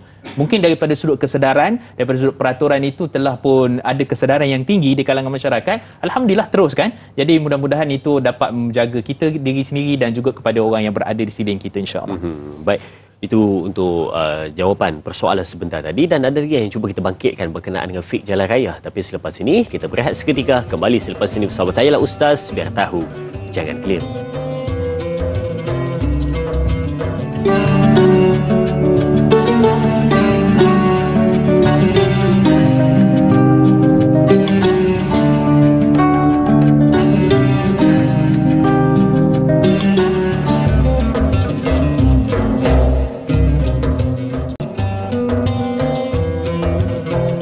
Sidang penonton kembali bertemu untuk teruskan perbincangan di Tanyalah Ustaz, biar tahu jangan keliru pagi ini, yang mana perbincangan fiqh jalan raya. Kalau tadi kita ada sebut berkenaan dengan mereka yang sengaja buat tak endah, dia anggap saman itu dijadikan sebagai satu rutin ataupun dia punya rantaian yang biasa. Dia jadikan macam kena saman, lepas tu tunggu diskaun, lepas tu bayar, buat saman baru. dia dah jadi satu benda yang dipermain-mainkan. Kalau kita lihat pada sehari ini ya, yang mana orang banyak mengabaikan, dia buat tak kisah, dia anggap saman itu hanyalah sekadar penghibur bagi dia yang ada lesen ataupun di jalan raya. Jadi yang saya cuba nak bangkitkan satu soalan sebelum kita pergi pada soalan di Facebook rasmi kita, iaitu berkenaan dengan rentetan pada soalan tadi, Ustaz. Kalau contoh ada orang yang dia ni jenis saja buat tak kisah, dia kata ada saman, alah biar, dia kata nanti bila-bila aku bayar, dia kata bila mana betul-betul dah banyak nanti aku bayarlah, dia kata dia biarkan. Dan Selepas daripada itu, contohlah nauzubillah terjadi pada dia satu benda yang mungkin mengerikan, mungkin meninggal dunia, kan? Dan saman ni tu masih lagi tak bayar. Dan ada orang pada hari ni dia faham saman tu adalah, dia kata itu bukan hutang ke apa, itu dia kata lain punya cerita, denda dia kata, tapi dia tak faham itu adalah satu hutang yang patut dia selesaikan. Jadi Ustaz, saya nak tanya satu soalan ringkas. Kalaulah dia meninggal dunia, adakah hutang saman yang tidak dibayar itu dipertanggungjawabkan di hadapan Allah Subhanahu Wa Taala kerana masih lagi belum selesai urusannya dengan manusia ataupun mana-mana agensi? Silakan Ustaz. Baik, bismillah wassalatu wassalamu ala rasulillah. Allah sebut dalam surah Al-Maidah, Al-Baqarah ayat 282 menyatakan bahawa dia termasuk dalam semua hutang. Yang Allah sebut, ya ayyuhallazina amanu idza tadayantum bidainin ila ajalin musamma faktubuh. Bila kamu berhutang untuk satu masa tempoh tertentu, dan kemudian hendaklah kamu tulis. Dan bila sebut hutang, dia ada hutang dengan individu, saya dengan Da'i Azrin. Ada hutang dengan institusi perbankan, itu kira hutang juga. Ada hutang dengan kerajaan disebabkan kesalahan yang kita lakukan. Jadi di situ semua sebenarnya ialah termasuk daripada kategori hutang. Cuma yang biasa kita faham, kalau hutang je mesti dengan orang je. Hutang je mesti dengan kawan. Dah kan, itu pun buat lupa-lupa kan. Dia tanya pula, saya ada hutang awak? Ada ke? Dia pula lupa kan. Jadi nak cerita bahawa sebenarnya ia adalah merupakan satu perkara yang melibatkan hutang piutang kita kepada kerajaan kerana kesalahan kita. Faham? Dia sama sama ada saman, sama ada saman parking yang RM10 apa semua. Kan sekarang hari ni kan dah ada apps. Kita install je apps yang kita ada tu, kita boleh bayar kat Selangor, kat wilayah 50 sen je pun. Tapi terlupa kadang-kadang. Kena RM10 kan. Jadi kita kata ya, sebab kelalaian dan sebagainya, ia adakah dikira hutang? Kita kata yes. Ia tetap dikira sebagai hutang, tapi bukan hutang kita dengan manusia. Hutang kita dengan individu, tapi hutang kita dengan kerajaan. Jadi kena bayar tak kena bayar? Yes, kena bayar. Jadi kalau sampai meninggal dunia dan sebagainya tadi, siapa yang akan uruskan? Ialah ahli waris daripada sumber hutang yang mana masih ada pada dia. Kan, hutang maksudnya hutang dengan individu, hutang dengan bank, penyelarasan ke apa semua dan sebagainya, hutang dengan kerajaan dan sebagainya, itu semua termasuk daripada benda yang kita perlu dan wajib untuk kita bayar. Sebab dia dikategorikan sebagai hutang disebabkan apa? Wajar kerana kesalahan yang kita buat. Tiba-tiba kita tak buat salah, tiba-tiba kena saman. Itu memang tak payah bayar lah. Itu tak payah bayar. Tapi kalau kita buat tu, tiba-tiba kita kena saman di atas, memang kita salah. Maka pada waktu tu memang tetap kita bayar. Itu denda untuk didik kita, didik manusia. Maka adakah dikira sebagai hutang? Maka dia tetap dikategorikan sebagai hutang, tapi dalam bentuk hutang umum kita dengan kerajaan. Wallahualam. Subhanallah. Saya yakin ya, lepas pada ni mungkin ramai yang sudah mula tersentak dan tersedar. Dia kata, oh baru aku tahu, dia kata. Ingat ke yang itu? Dia kata biasa-biasa aja, denda aja, bukan hutang. Dia kata rupanya itu pun adalah hutang dan akan dipertanggungjawabkan kepada kita setiap sen ataupun setiap sesuatu yang belum kita selesaikan urusannya dengan manusia. Baik, soalan seterusnya di Facebook rasmi kita dari Sal Rasik Cikci, katanya Assalamualaikum. Apakah tips dan adab-adab bagi seorang musafir sebelum memulakan perjalanan yang jauh, sama ada menaiki kenderaan sendiri, kenderaan awam ataupun menumpang kenderaan orang lain? Mohon perkongsian ilmu dari Ustaz. Terima kasih. Terima kasih juga Sal Rasik Cikci untuk soalan ini. Silakan Ustaz untuk 3 keadaan yang dibincangkan. Baik, bismillah wassalatu wassalamu ala rasulillah. Yang pertama sekali, kalau kita travel ataupun musafir, yang paling terbaik adalah waktu malam. Sunnah. Kerana dalam hadis yang diriwayat daripada Abu Daud, Nabi SAW kebiasaannya kalau melakukan musafir perjalanan jauh, Nabi akan travel pada waktu malam. Kerana waktu tu lebih tenang, kemudian juga kita ada co-pilot lah. Kan orang yang tolong bantu kita orang sebelah. Yang co-pilot tidur habis kita. Ada orang kata bila mana musafir malam ni dia perjalanan rasa dekat. Betul? Betul. Memang ada hadis yang sebut seperti itu. Maksudnya seolah-olah kata Nabi SAW, bumi itu dilipatkan untuk kita.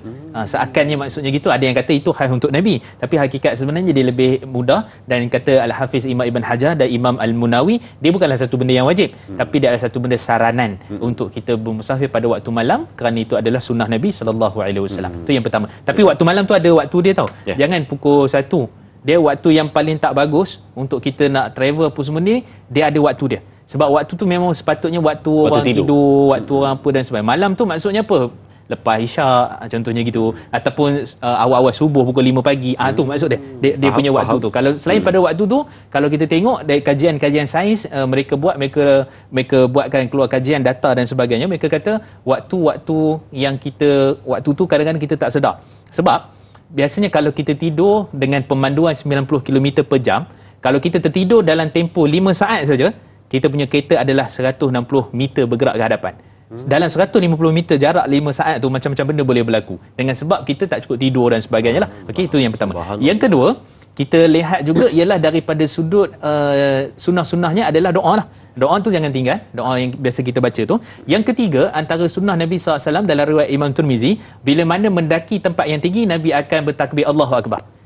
Bila turun, Nabi akan sebut Subhanallah. Jadi ada beberapa riwayat yang menyebutkan demikian. Maksudnya sebagai tanda bukti perjalanan kita tu mungkin menghiburkan kita rasanya.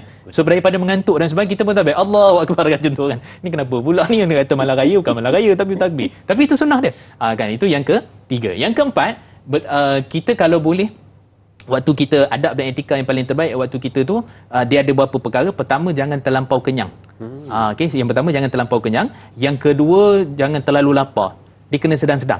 Yang ketiga ialah kita pastikan kalau kita betul-betul mengantuk, kita kena berhenti. Biasanya 4 jam ke atas itu paling terbaik lah. 4 jam ke atas waktu kita dah, ni tak kira lah dalam jam ke apa dan sebagainya, kita berhenti, kita ambil masa. Tidur bukan tidur 5-6 jam. Yang paling terbaik ialah 15 ke 20 minit. Untuk kita rehatkan kita punya ni. Ini maksudnya kajian-kajian yang dibuatlah daripada UKM dan sebagainya, sains dan sebagainya, untuk memastikan supaya kita jadi okey balik daripada sudut kita punya fokus ketika mana kita memandu. Dan kemudian juga yang kelima, kita kena tengok juga ialah kalau ada apa-apa benda yang boleh menjadikan kita itu fokus memandu. Contoh apa? Ada orang dia suka makan chewing gum. Ada orang dia suka bau-bauan, wangi-wangian, macam-macam lah kan. Ada orang dia suka berborak, macam-macam. Ada orang suka makan dan macam-macam. Karaoke. Ada orang suka dengar radio, macam sebagainya. Semua itu membantu kita daripada apa? Daripada sudut supaya kita fokus kepada pemanduan, dan yang paling penting adalah kita nak selamat kepada destinasi. Maksud di situ ada sunnah, di situ ada tips-tips yang penting yang kita simpulkan. Wallahualam. Subhanallah, itu dia kan sunnah ataupun adab-adab tips ketika mana bermusafir yang kita boleh tiru daripada baginda Nabi SAW. Baik, sidang penonton Keluarga Besar Tanyalah Ustaz, kita berakhir di sini dahulu di TV3, sambungan 30 minit di TV9. Teruskan menonton Tanyalah Ustaz, biar tahu, jangan keliru.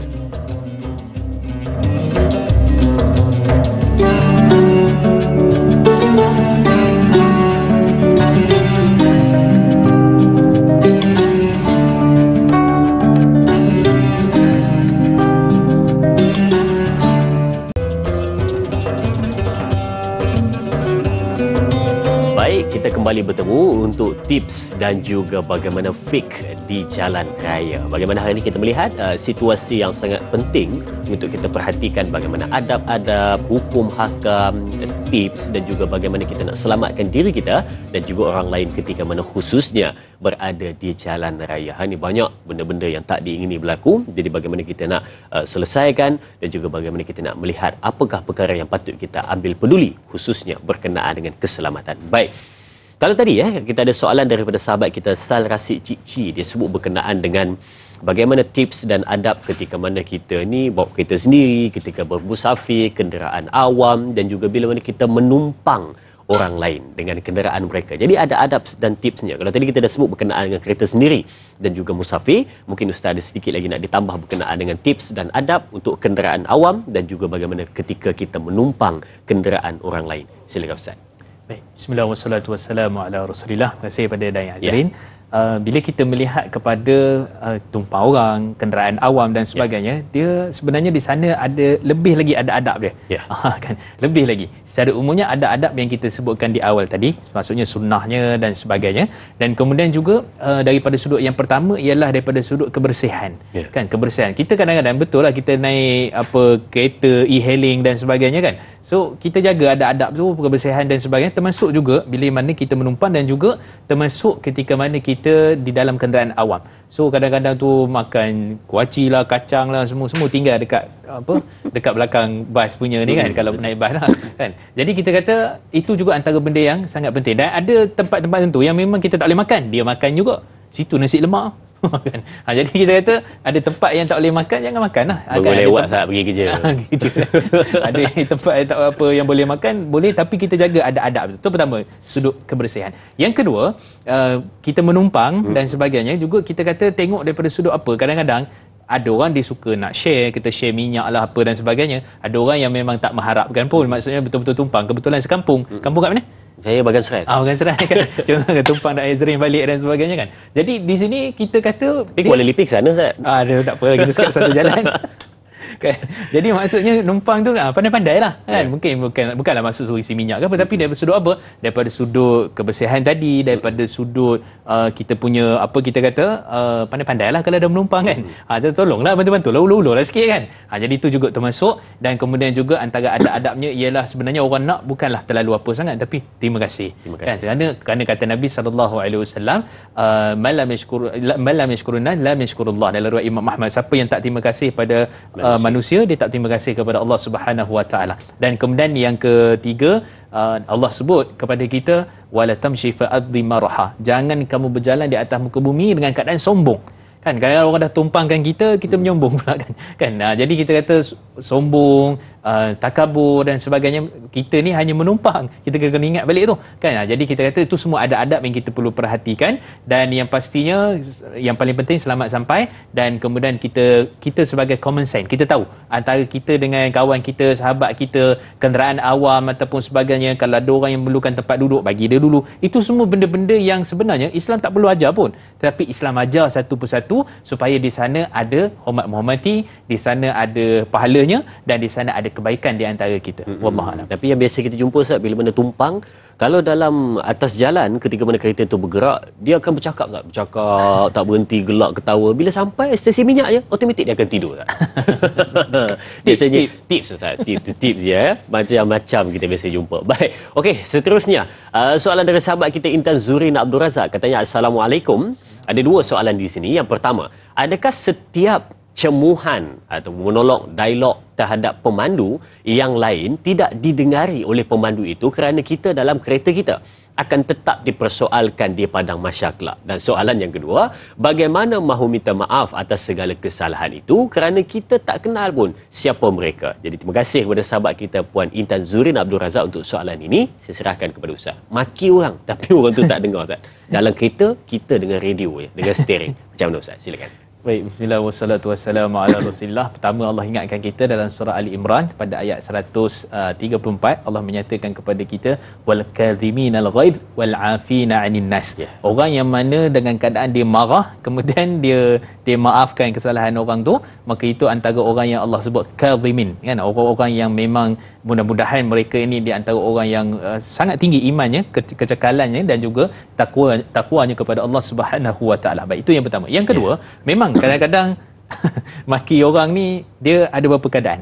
Kalau daripada Terawa Menora sampai ke sini maki dia orang tu buat hal dengan dia dekat Terawa Menora sampai ke KL ni kan, sampai ke PJ ni dia maki lagi orang tu.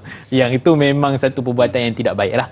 Itu satu perbuatan yang Nabi sebut dalam riwayat Imam Tirmizi, kata Nabi sallallahu alaihi wasallam, laisal mu'min at-ta'a wal la'a wal fahish wal badhi. Bukanlah orang beriman ni disebut kata-kata kotor, kata-kata keji, perbuatan ataupun lidah yang dikeluarkan tu daripada perkataan yang tak elok. Jadi itu bukan daripada bukti tanda-tanda orang beriman, kata Nabi SAW. Tapi kalau kebetulan tu dia orang tu terpintas, dia terpotong, dia termaki orang tu. Termaki tiba-tiba spontan kan. Jadi yang itu satu benda yang kalau kita kaji di kalangan para ulama dan melalui hadis sahih riwayat daripada Imam Muslim, yang mana kata Nabi SAW, bila satu orang tu dia betul-betul dia berniat dia nak buat ataupun dia tak sengaja dan kemudian dia tersebut ataupun apa-apalah perbuatan dan sebagainya, maka pada waktu tidak ditulis baginya dosa. Tetapi kalau dia buat tu betul-betul dia buat, dia buka tingkap, dia maki orang tu contohnya kan, betul-betul dia buat sungguh kan, dia pergi kejar orang tu, dia maki pula depan-depan, maka itu mendatangkan dosa kepada dia. Maka di sini kita dapat faham daripada hadis ni, kata Imam Ibn Hajar, kalau satu orang tu betul-betul dia berniat sungguh-sungguh memang dia nak buat dosa lah, memang nak maki, nak berhenti, nak cari orang tu sampai dapat dan sebagainya, maka yang tu bagi dia dosa. Tapi kalau dia tak sengaja tadi termaki, kemudian dia astagfirullah, termaki orang pula contohnya kan, yang tu tak dikira sebagai dosa. Maka yang tu kalau tanya soalan yang kedua, perlu tak minta maaf? Tak perlu. Tak perlu untuk minta maaf. Sebab dia adalah satu perkara yang tidak disengajakan, luar daripada kawalan kita. Betul, kadang-kadang terkejut, tiba-tiba kadang-kadang lalu motor ke apa, tiba terkejut, termaki.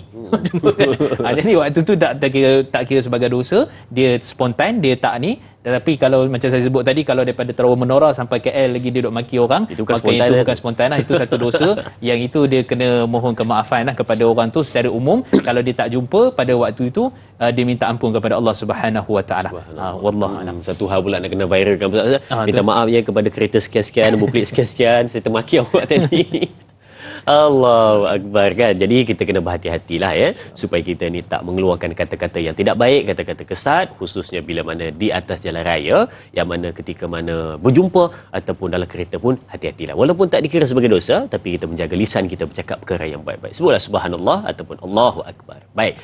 Assalamualaikum. Seterusnya dari sahabat kita, Al-Shal namanya. Assalamualaikum katanya. Apakah hukum memandu di lorong kecemasan dan menggunakan lampu yang menyilaukan mata dari arah bertentangan? Mohon Ustaz kongsikan. Terima kasih katanya. Terima kasih sahabat kita Al-Shal untuk soalan ini. Oh, saya kata dah Ustaz, ni macam kelas memandu kita Ustaz. Semua kesalahan jalan raya kita sebut pada hari ni. Silakan Ustaz. Baik, bismillah wassalatu wassalamu ala rasulillah. Spesifiknya kita kata lorong kecemasan adalah lorong kecemasan. Namanya kecemasan. Jadi kalau kita kata dengan sikap pemandu macam kita sebutkan tadi, boleh tangkap gambar je, buat aduan, tangkap jalan-jalan buat aduan. Kita sakit hati pun, kita maki pun, kita kat situ juga.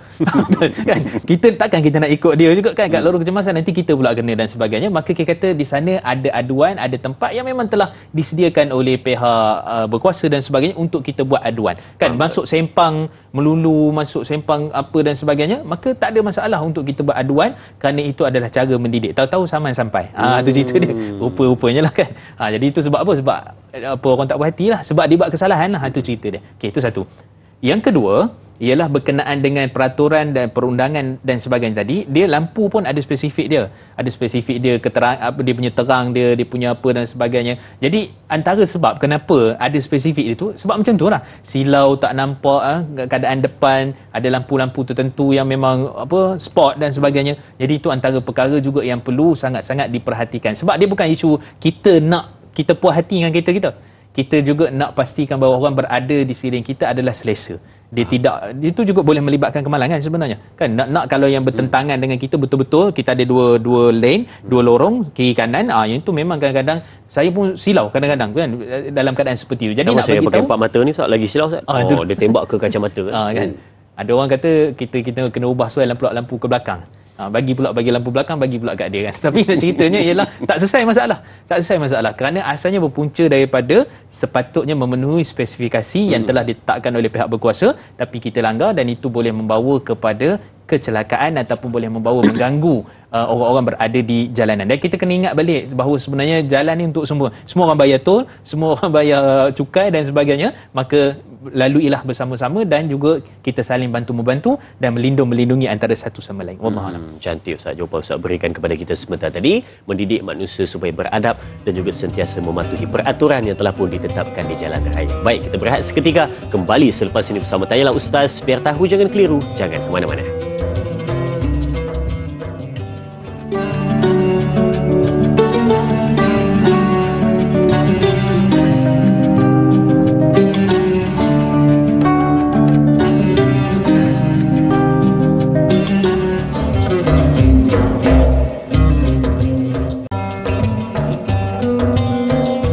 Subhanallah, ceriakan pagi anda dengan mendengar perkongsian ilmu tu. Tanyalah Ustaz, biar tahu jangan keliru. Pastinya anda dah banyak dapat nota penting pada hari ini. Mungkin ada satu benda yang baru kita dengar ataupun dah biasa kita dengar. Kalau dah baru dengar, jadikan dia sebagai yang pertama untuk kita dengar pada hari ini sepanjang hidup kita. Kalau dah biasa dengar, jadikan sebagai ulang kaji dalam kehidupan kita. Dan mungkin kita terlupa beberapa perkara berkenaan dengan hukum hakam di atas jalan raya. Baik. Ada satu persoalan yang cuba kita timbulkan berkenaan dengan, yalah, biasa kita duduk kat jalan raya ni, bak kata orang menjadi satu perkara yang ada setiap hari di jalan raya. Kita tak nak, tapi sebenarnya mungkin akan berlaku, iaitu kemalangan. Biasanya kemalangan motosikal, kereta dan macam-macam lagi lah yang ada di jalan raya. Jadi kita pun biasa nampak ni kita jadi macam seronok nak menyebarkan kepada orang lain Ustaz. Kita kata, uish, ini benda baik ni kalau letak kat TikTok FYP ni. Kan? Jadi dia pun ambil lah video, tapi dia terlupa satu benda Ustaz. Dalam tu mungkin ada aib mereka yang aksiden itu. Mungkinlah dia tak suka, memang dia tak suka pun bila mana dia dah jatuh, sakit apa semua, tiba-tiba orang ambil video dia dan sebarkan. Kita ni tanpa ada rasa belas kasihan dan tanpa ada rasa usul periksa, kita ambil dan sebarkan begitu saja tanpa ada rasa simpati langsung. Jadi bagaimana mungkin kita nak tanya pada Al-Fadhil Ustaz, situasi kita yang mengambil video dan mengambil gambar dan sebarkan sewenang-wenangnya ni, adakah di situ ada dosanya dan juga bagaimana cara penyelesaiannya kalau sudah pun disebarkan sebelum ini? Silakan Ustaz. Bismillah wassalatu wassalamu ala Rasulillah. Ni diistilahkan wartawan tidak bertauliah. Ya. Jadi betul kita kata kita nak yang paling awal, kita nak yang paling cepat beritahu, nak pula kita banyak grup jalan tu lah, grup ni, grup macam-macam grup kan. Grup jalan raya, grup macam-macam. Kita yang paling cepat nak sebarkan. Dia pertama kita kena ingat bahawa sebenarnya tangkap gambar atau video sebagai bukti tu bukan orang yang tangkap.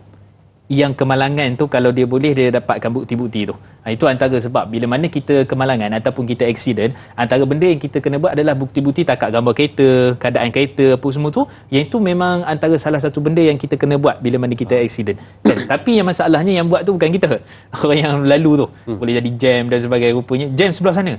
Accident sebelah sini. Kan? Jadi maksudnya yang tu yang sibuk nak ambil gambar apa semua, kepada saya sarankan kepada semua, pertama tak payah ambil.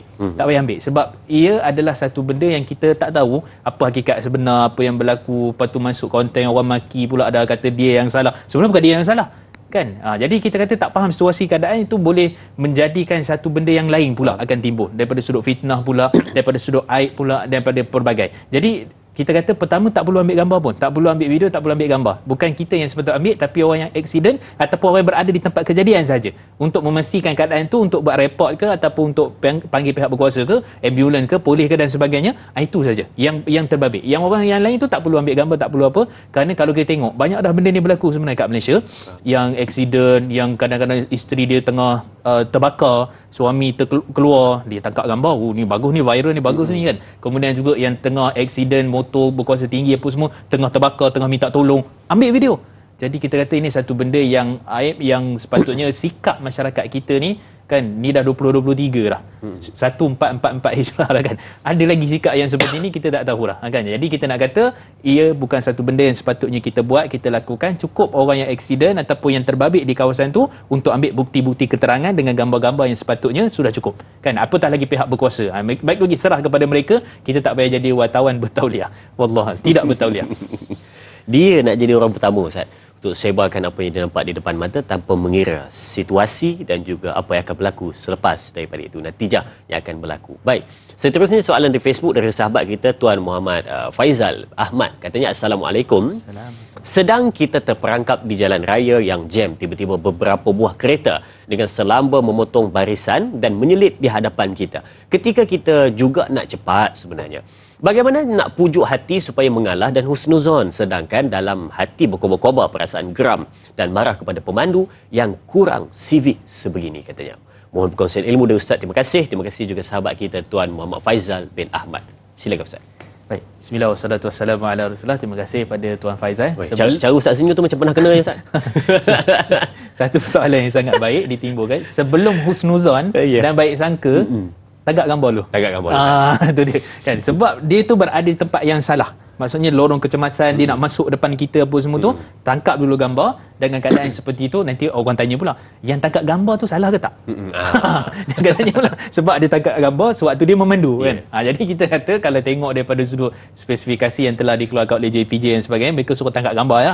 So dalam keadaan gitu, bukanlah waktu tu waktu laju. Maksudnya waktu kita pun tengah berhenti, tengah beratur kan. Dalam keadaan seperti itu, tiba-tiba dia lalu kecemasan, dia masuk lorong kita sebelum husnuzon. Sebelum kita berkhabar-khabar tu, ambil tindakan dulu. Apa dia? Tangkap gambar siap-siap, boleh laporkan dalam tempoh kurang daripada 24 jam. Saya laporkan maksudnya ataupun email kan kepada apa pihak terbabit, terutama JPJ lah, maka mereka akan segera keluarkan siasatan dan akan kena. Itu kira itu yang husnuzon dia. Itu yang kita rasa lega tu, itu yang kita rasa sekarang. Okey, itu yang pertama. Yang kedua, kalau tak sempat ke apa, kita rasa tercabar, rasa nak marah, rasa nak apa dan sebagainya, maka kita kata itu satu perkara yang kita kalau boleh tadi tu kita jangan bersubahat. Jangan tak apalah, biar je lah, sangka baiklah, dia sakit perut, dia nak cepat tu, isteri dia nak beranak macam-macam lagi kan. Dia apa? Kita kata tu husnuzon bagus, sangka baik. Tapi dalam bab tu kita kata itu memang satu benda yang kita tak boleh nak sangka baik. Jadi kita kata ambil dulu tindakan sepatutnya, tangkap gambar dan kemudian bagi aduan. Kita ada aduan, ada saluran, maka itu antara benda yang kita boleh untuk kita lakukan. Yang kedua, kalau dah tak boleh juga kita kata sangka baik ke apa dan sebagainya, maka itulah saya sebut tadi, ada benda kita boleh sangka baik, ada benda yang kita kena buat tindakan tadi tu ambil gambar dan hantar. Itu maksudnya kan. Jadi kita kena tengok antara dua tu, maka husnuzon juga dalam keadaan tertentu, dalam keadaan apa, kalau ambulans tak payah husnuzon lah, memang dah confirm lah kan. Kalau apa pihak-pihak berkuasa tertentu yang memang ada kawalan tertentu dan sebagainya, yang tu memang kita tak boleh nak kata husnuzon lah. Memang diperlukan untuk dia pergi dulu. So dalam keadaan yang seperti itu, so tengok pada keadaan, bukan sewenang-wenang terus kita sangka baik. Ada tindakan, ada perkara, ada peraturan, ada benda yang kita boleh lakukan. Wallahu a'lam. Betul, itu dia Ustaz. Baik, soalan seterusnya Ustaz. Ini mungkin dari saya sendirilah, sebab saya pernah juga ada orang tanya dan juga pernah juga ada orang kemukakan soalan macam ni. Dia kata situasi dia macam ni lah lebih kurang ya. Dia ni 3 pagi Ustaz, atas jalan raya kosong seorang-seorang dan dia pun dah tengok kiri kanan, traffic light tu merah Ustaz, lambat lagi ni hijau, merah. Jadi 199. dia 199 Ustaz. Tak gerak-gerak ni, 199 tak bergerak Ustaz. Dia pun tunggu. Kawan sebelah kata jalanlah kita tu. Tak boleh, dia kata kena patuh jalan raya punya ni. Jadi sama juga situasi macam dia duduk di atas jalan raya, mungkin 2 lane, 2 lorong, 3 lorong. Dia nak potong Ustaz. Dia tengok jalan sebelah adalah double line, garis berkembar. Tak boleh potong, dia kata. Depan ada kereta rosak, dia tunggu kereta tu siap repair apa semua, barulah dia potong. Sebab dia kata tak boleh garisan berkembar, dia kata. Jadi dalam situasi macam ni Ustaz, boleh, bukan nak kata boleh Ustaz, adakah dikira salah juga Ustaz kalau dia ini memotong juga ataupun dia jalan juga dalam keadaan lampu traffic light tu merah Ustaz, sebab dah tak ada orang pun, dia boleh jalan tapi dia tak nak jalan sebab dia kata tak boleh, nanti berdosa, dia kata melanggar undang-undang peraturan jalan raya dan dia kata melanggar fik dalam jalan raya, dia kata. Adakah situasinya begitu ataupun mungkin bagaimana Ustaz? Silakan. Baik, bismillah wassalatu wassalamu ala rasulillah. Terima kasih pada Da'i Azri. Dua isu ataupun 2 gambaran dekat situ. Pertama, kita kata walau apa keadaan sekalipun, walaupun pukul 4.30 pagi sekalipun, sebelum sahur sekalipun, waktu sahur kan nak cepat kerja sahur ke, tetap dia adalah satu peraturan. Kalau kata contohnya pihak JPJ, pihak PDRM kata okey, kalau tak ada line clear pukul 3 pagi boleh jalan kan, melainkan traffic light tu rosak. Tapi ada setengah orang dia saja pergi rosakkan traffic light tu. Ada juga kan, nampak tak berapa ni clear kan. Kawasan kampung, jom kita rosakkan jadi kuning lelak-lelak kan, semua boleh lalu. Tapi kita kata pertama dari sudut asalnya tetap kena ikut kepada peraturan. Kan saya tak boleh nak kata tu, sebab kalau ada daripada JPJ, PDRM yang endorse bagi peluang kata pukul 3 pagi boleh lalu kalau clear, yang tu saya akan cakap lah. Tapi bila tak ada, kita kata tetap pada peraturan asal yang tidak boleh untuk kita langgar. Macam contoh double line dan sebagainya, kalau di sana memang kalau kereta rosak ke apa, itu ada excuse, pengecualian kan. Tapi kalau dalam keadaan yang memang tak boleh apa semua tapi slow sangat ke, sebab tu ada tempat, ni peraturan ni sebenarnya. Ada tempat yang kita kena laju, kita kena laju. Ada tempat yang kena perlahan kan. Tak bolehlah duduk line 3 kita bawa 60, tak boleh. Kita marah orang belakang dan sebagainya. Kita kata apa laju-laju kat belakang, tak boleh juga. So sebenarnya peraturan tu dia ada waktu, ada tempat, ada tempoh, ada jarak, ada apa semua. Maka kita ikutlah yang sebaik mungkin dan mudah-mudahan dengan sebab itu kita dapat pahala kerana kita patuh pada perintah pemerintah, kemudian kita patuh pada undang-undang dan sebagainya, dan itu hikmah yang sangat baik dalam kehidupan kita untuk jadikan kita manusia yang lebih bertamadun, manusia yang mengikut peraturan, manusia yang mana mudah-mudahan insya-Allah dengan sebab semua tu dapatkan ganjaran pahala mudah-mudahan insya-Allah. Betul, tak lama pun traffic light tu boleh gua 3 minit, 4 minit. Boleh kita berehat dulu ya. Baik. Okey, soalan seterusnya dari sahabat kita Mas Niza di Facebook rasmi kita. Assalamualaikum Ustaz. Soalan saya, slogan yang biasa didengari, berhati-hati di jalan raya, ingatlah orang yang tersayang. Bagaimana yang dikatakan beradab dan berakhlak di jalan raya? Mohon perkongsian ilmu dari Ustaz. Terima kasih. Terima kasih juga sahabat kita untuk soalan ini. Silakan Ustaz. Mungkin di hujung-hujung ini tentang nasihat adab dan akhlak jalan raya. Silakan. Bismillah wassalatu wassalamu ala rasulillah. Soalan berkenaan dengan adab dan akhlak, sebab tu Nabi SAW sebut kepada kita, innama bu'ithtu liutammima makarim akhlak atau salihil akhlak, dalam hadis riwayat daripada Abu Hurairah, hadis sahih dalam riwayat Imam Tirmizi dan sebagainya. Sesungguhnya aku dibangkitkan untuk menyempurnakan akhlak. Akhlak ni kepada semua benda, kepada haiwan, kepada orang yang berada di jalanan dan sebagainya. Sebab tu Nabi SAW sendiri kalau kita tengok, Nabi larang apa dia? Nabi kata ittaqul la'an. Peliharalah kamu daripada 2 tempat benda yang dilaknat. Apa dia? Di jalanan.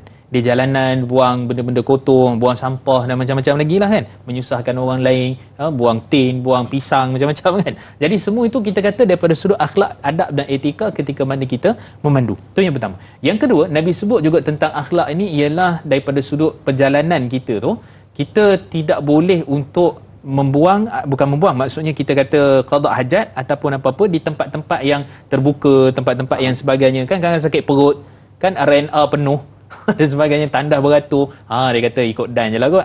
Itu juga antara adab-adab yang kita perlu perhatikan di jalanan. Ada tempat benda lalu, kemudian juga tempat-tempat haiwan dan sebagainya yang kita bimbang takut dia minum air, kita pergi buang air kecil kat situ. Jadi ini perkara-perkara yang ada adab yang kita perlu pelihara. Dan yang ketiga juga, kita jadikan ia sebagai tanggungjawab, yang mana dalam kehidupan kita ni ada urusan berkait dengan orang lain. Itu dipanggil sebagai hubungan muamalat secara umumnya. Ada berkait dengan manusia, ada berkaitan dengan orang lain, ada berkaitan dengan jiran sebelah tu, jiran kita lah. Jiran yang link nombor 2, jiran link nombor 3 kan. Jadi semua itu kita kata termasuk daripada benda yang beradab, beretika, berakhlak, dan mudah-mudahan dengan sebab itu kita jadi satu orang yang mungkin kita ada kesilapan di jalan raya, tapi sebab kita faham di sini ada hukum, di sini ada peraturan, kita patah balik dan kemudian kita kembali semula kepada landasan yang sepatutnya. Wallahu a'lam. Subhanallah, beradab dan berakhlak di mana pun kita sentiasa diajar untuk menjadi yang terbaik untuk diri kita dan juga untuk orang lain, supaya kita selamat, orang lain selamat, dunia juga akan selamat. Jadi Ustaz, mungkin tadi kita jadikan sebagai penutup perbincangan kita untuk fiqh di jalan raya, dan kita tutup dengan doa ringkas. Ustaz, silakan. A'udzubillahi minasyaitonirrajim. Bismillahirrahmanirrahim. Alhamdulillahirabbil alamin, wassalatu wassalamu ala asyrafil anbiya'i wal mursalin wa ala alihi wa ashabihi ajma'in. Allahumma inna nas'aluka ilman nafi'a wa rizqan thayyiban wa amalan mutaqabbala. Ya Allah ya Rahman ya Rahim. Ya Allah, kurniakanlah kami ilmu yang bermanfaat, amalan yang diterima, dan juga amal-amal soleh kebaikan untuk terus istiqamah melakukan kebaikan, dan mendidik kami menjadi orang yang berakhlak, berilmu dan beriman yang sebaik mungkin. Ya Allah ya Rahman ya Rahim. Rabbana atina fid dunya hasanah wa fil akhirati hasanah wa qina adzabannar. Wa sallallahu ala Muhammad wa ala alihi washabihi wa barak. Walhamdulillahi rabbil alamin. Amin amin ya rabbal alamin. Terima kasih diucapkan kepada Fadil Ustaz Mustafa. Terima kasih diucapkan kepada keluarga Tanyalah Ustaz, biar tahu jangan keliru. Jangan lupa esok bersama dengan moderator Da'i Hadari dengan topik perbincangan dengan bintang ilmuwan Ustaz Jafri Abu Bakar dengan topik perbincangan ibadah. Kerja nak kejar apa? Itu satu persoalannya. InsyaAllah mudah-mudahan kita bertemu lagi pada esok hari 3 Mei 2023. Teruskan menonton Tanyalah Ustaz, biar tahu jangan keliru. Kita tutup dengan tasbih kafarah dan suratul As. Subhanakallahumma wa bihamdika asyhadu an la ilaha illa anta astaghfiruka wa atubu ilaih. Bismillahirrahmanirrahim. Wal 'asri innal insana lafi khusri illa alladhina amanu wa amilus solihat wa tawassaw bil haqq wa tawassaw bis sabr. Sekian, berjumpa lagi. Assalamualaikum warahmatullahi wabarakatuh.